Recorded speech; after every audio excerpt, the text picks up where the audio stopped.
for joining me on the Mighty Dragon today. I am joined by Mr. Mike Leeder. One second, let me get rid of these eyebrows. Give me 1 second. Hang on. You're getting rid of your eyebrows. No, don't. Yes. Hang on. I'm leaving the meeting. I'll be back in 1 minute. No. What a start! What a start to this poddy. That was what an awesome way. So if anybody didn't know at home, Mike Leeder just had the most awesome, like, manicured French eyebrows because of a filter he turned on. And he just was like, oh, yeah, no, I'll keep it. And as soon as it started, he was like, no, I'm not doing this. I'm not doing this. So, of course, now everybody's going to know because he just left the meeting and we're still rolling right here. So, yeah. He put his twiglets on his eyebrows. It looked amazing, didn't it? It looked like he got it like properly done and everything just for this podcast. So it looked really solid. So I love this. So Mike's not here. Both Mike's are not here. It's just the other Mike's not here. Mike's in Canada. If you never join us, no. you know, I'm sure he'll join eventually. Oh well. Oh well. I just like to say, I really miss Diego Maradona. I wish that it was a pity that he passed away. That's what I'm going to talk about right now. What a wonderful footballer he was. He was great. Do you know what? I was just looking at that all last year of all the people that we lost last year. We lost quite a few. Huge amount of people. Yeah, we lost Diego Maradona in football or soccer for the Americans, and we lost Kobe Bryant in basketball as well. That's two major names gone in 1 year. Yes, crazy, isn't it? Right, it looks like Mike is rejoining. Oh, I hope the eyebrows are still on. And by the way, this is Arne Venema talking here. Yes, Arne Venema. Yes, you have been on more than me here. Yes. Oh, well. Look who's back. Oh. Mike. How are you doing? At one point, they went bright red. I was going to turn them off. Something had bright red glowing ones. So that's amazing. You're here. So Big Mike has joined us again. Yes. Hi. Technology is not my forte. Yeah. And we're waiting for Michael Chan, who obviously is still asleep in. He's probably putting on even more filters. It's like yeah. Well, it's in old Mike Chan. It's like 7 a.m. in Canada right now. Yeah. So and he's what's his number? Yeah. I texted him just now. I can call him if you want. Yeah, call him. Yeah. I'll call him right on the podcast. Hold on. Yeah, call him right now.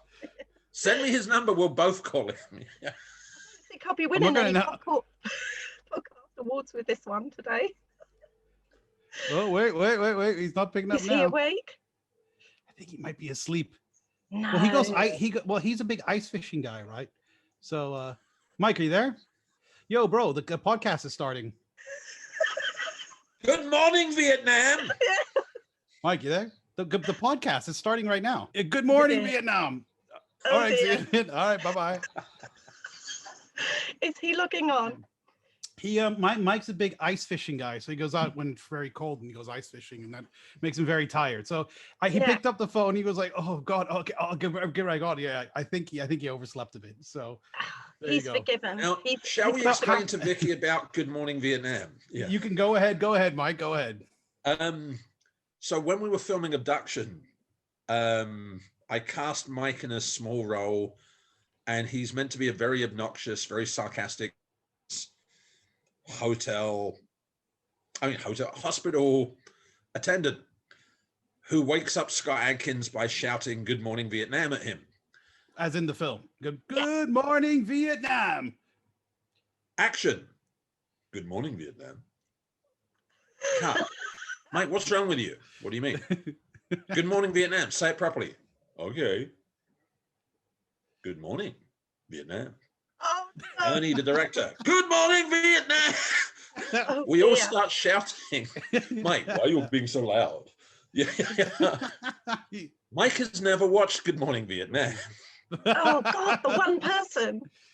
So Mike was like, why would I be in a hospital shouting "Good Morning Vietnam"? Well, that would be rude. Yeah. He might have seen it in French in his defense. It could have been that. So bonjour, Vietnam. We lost the war. Give it back. Yeah. Oh my God, that's crazy. Oh dear. So hopefully he will join us in a minute. But actually, the theme of today, talking about the past. Possibly from the look of the Mandalorian warrior in your background, I wonder what the theme could be. Yeah, possibly, yeah. Yes, it could be. Of course, my first tattoo was the Mandalorian symbol. Yeah. That's cool. Yeah. Yes, nostalgia TV. And I pulled it's out not nostalgia to me. I'm old. It's wow. It's memories, yeah. I must be in your age range. I believe I am. So You're younger than me, Vicky. Yeah. You're too kind. Everyone's younger than me. Bah humbug. Yeah. I don't know what to say. Eat your twiglets. I don't know. If only there was some left. They lasted about 10 minutes. Oh my god! Of course. Oh my god! Yeah. One does not hoard twiglets and not eat them. It's yeah. Oh my god! I was so worried that you hadn't got them. It just took forever to get there. No, it's just I was shooting this fucking stupid movie and had no time to go and pick up anything. And... His words, not mine. Oh my gosh! Right, let's get back. I've got this agenda to work to, but I feel we might slip and slide away from that. So, nostalgia TV, Stranger Things, back to the 80s, Mandalorian, obviously Star Wars, and Cobra Kai, Karate Kid. Now, I love 2 out of 3 ain't bad. Yeah. Which is the one what's the one you don't like? Stranger Things. Stranger Things. That's because I know you've said before you don't like children. Yeah. I love children. No, hang on, no. Mike, what's wrong with you? Why would you say that? I gotta go. Bye-bye. Anyhow. As you can see, persons aged 18 above only. Yeah. Michael's here. Right. Admit. Was my chat here? Oh, okay. Yes. Oh, all right. Hello. Oh, that's very professional. His video is so raw. He's like, I'm here, guys. Look at the photo. It's great. I'm here to Okay, I'm gonna leave now. That looks very professional. He's headshot. Yeah, he's an actor. So my Zoom one is awful. I was out on a walk. I thought, oh, I better take one for later. Right. Are we all here? Mike, turn on your fucking audio. His audio. Oh dear. Hello. No. Oh dear. Well, the lines to Canada are bad at this time of year. I mean, yeah. It's a snowstorm, apparently. Yeah, I saw a great on the news. They had someone throwing water in the air and it all freezing in Canada. It was really cool. Yeah, actually. well, if you're negative, I think 20 or negative something like that, you can throw boiling water in the air, and it's so cold, and because of the chemical effect that you have, it'll instantly turn into basically, snow, more or less. Can we try that with Joe? Like Joe Ferrello, yeah. Like I throw boiling water at Joe, and we see what happens in various weather conditions. Yeah. How is Joe? I've seen he's been advertising Love Stalk again on Instagram. He's good. Yeah, I mean, I speak to him about about once a week or so. And we still plan to write stuff together and everything else. Listen, he's one of our dearest friends, and we definitely want him back in Hong Kong big time. Like Mike and I are always like saying, Hong Kong needs we need him. Joe He would back bring here. peace and prosperity back to Hong Kong. Yeah. I do miss Joe Frillo. What's with your head? Yes, Right, it looks. I thought you were wearing That a is a wig. question that's been asked many times. Yeah. No, but like there's like a thing behind you on the video. It's, okay, interesting. Yeah. Oh God, this is Oh, Mike's dear. still trying to connect to Mike's audio. Is he okay? Yeah. Oh my gosh, what is happening? Let me send him a text message. Turn on your microphone. I'll text him again. We were talking about Stranger Things, right? And Yes. actually, Mr. Venema, it was you that said you didn't like children. I cannot tell a lie. Was I don't like stuff with kids in them except for the Goonies. There you go. And I know Stranger Things elements of the Goonies in there, and I know it's a thing, but yeah, that Basically, and if the Stranger Things gang was singing along to a Cyndi Lauper tune, then Arne would accept it. Yeah. well, if they'd be a bit older, yeah, it'd be like, I don't know. There's something. I'm just not in that target audience for those kids and stuff like that. And one day those kids are gonna grow up and hate me. But like, it's basically. On That Venema, and then- man's got and- no talent. Looks like a fish. Yeah. That and the new Ghostbusters film as well. Like, are things I'm not geared to. I mean, Stranger Things. Yeah, it's just I'm not as I like the music. I think it's great. The first season I thought was okay, but otherwise than that, yeah, I'm not a big fan of Stranger Things. It lost interest for me, but I've heard from some other people that's that way too. So, but on the other hand, it's a huge hit. I liked the first season, Yes, me too. but then I couldn't First really season- get back into it. Yeah. That's exactly what I'm saying as well, because the kids started to annoy me. So there you go. And I don't like Millie Bobby Brown. I'm sorry. Yeah, she's about 60 pretending to be 15. It's It is a bit odd. Yeah. Finn Wolfhard's a talented kid though. I think he's got some talent. But in terms of the rest of the cast, not so much. Don't you find though that kids who are like adults are really quite scary? Like that kid in what's that film with Bruce Willis? Gary Coleman, Different Strokes. I see dead people. God, you're gonna join them, kid. He was so annoying. He was like a little adult. I find those type of kids a bit scary in films. Yeah, because they talk exactly like adults, and they sound like they. Yeah. It's just like what is that? Like, why are they so grown up so fast? It is a bit scary, that indeed. Yeah, but I do like the soundtrack. I mean, one thing I will say is I feel sorry for Millie Bobby Brown in the fact that she seems to get a whole lot of bizarre people making stuff up press about her, like including bizarrely she's had the trans and LGBT people inventing statements by her and everything. It's very weird. So yeah, she just seems to have become like a target for various people. But I said I liked the first season, but first season was okay. Yeah, I think it was after Winona Ryder's very interesting reaction when they won an Emmy, which I think is that was weird. Oh yeah, that was weird. Show when she's just. Who was she rolling her eyes at? She was rolling her eyes at someone, wasn't she? I think she was rolling in the aisles. I don't know what was going on. That was very. I remember seeing that going. Yeah. This is very strange. So, I don't know. She's a talented actress. She just seems to have incidents every now and again, which I did like the Edward Scissorhands thing she just did for the Super Bowl. I don't know if you saw that. I did not see that. No. Oh, they've done kind of like for some car commercial. She returns as her character from Edward Scissorhands with her son Eddie Scissorhands, and they talk about hands-free driving. Yeah, that's clever with Edward Scissorhands. Yeah. Yeah. And okay, Mike is not answering my direct message, which is turn on your fucking audio. So. Mike just responded to me. He said, "Is everything okay?" He goes, "No, but I'll be right there and fixing it." Is what he said to me. Okay.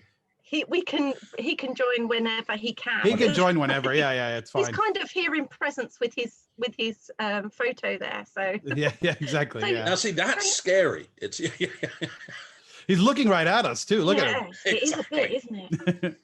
Like Big Brother is watching you, you know? Yeah.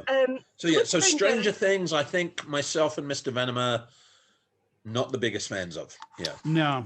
What if the cast were to be older? Nostalgia TV. This is nostalgia TV back to the 80s, isn't it?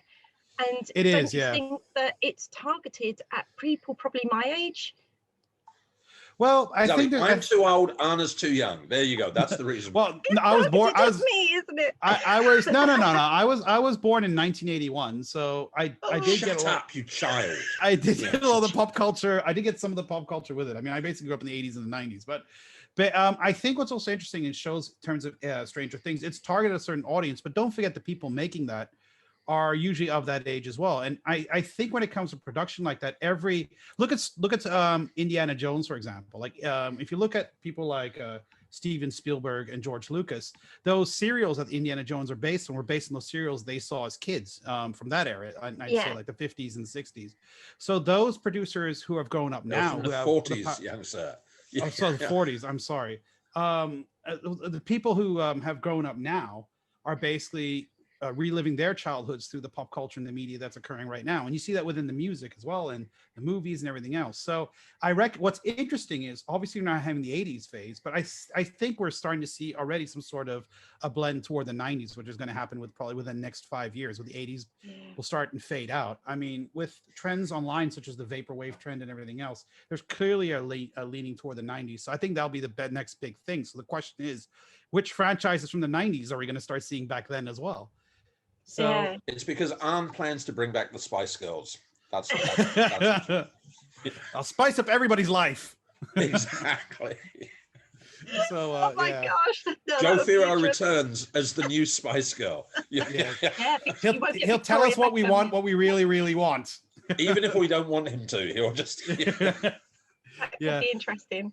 So going on to the Mandalorian, and I don't know if you both agree with me here. You may possibly agree with me. It has the essence of the real Star Wars.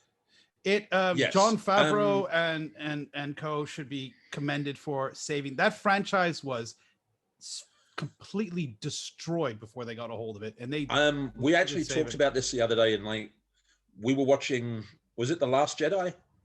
And yeah, it's, and I turned to Arne in the cinema and said, can we bring back the trade talks and the midi-chlorian? yeah, we're back. Well, we were watching The Last Jedi in the cinema, and we were sitting next to each other. You turned to me and goes, and I'm thinking, this thing's a piece of shit. I wonder what Mike thinks. And literally, as I think that, he turns to me and goes, and we're back to trade talks and everything else. I go, this is really bad. This is really bad.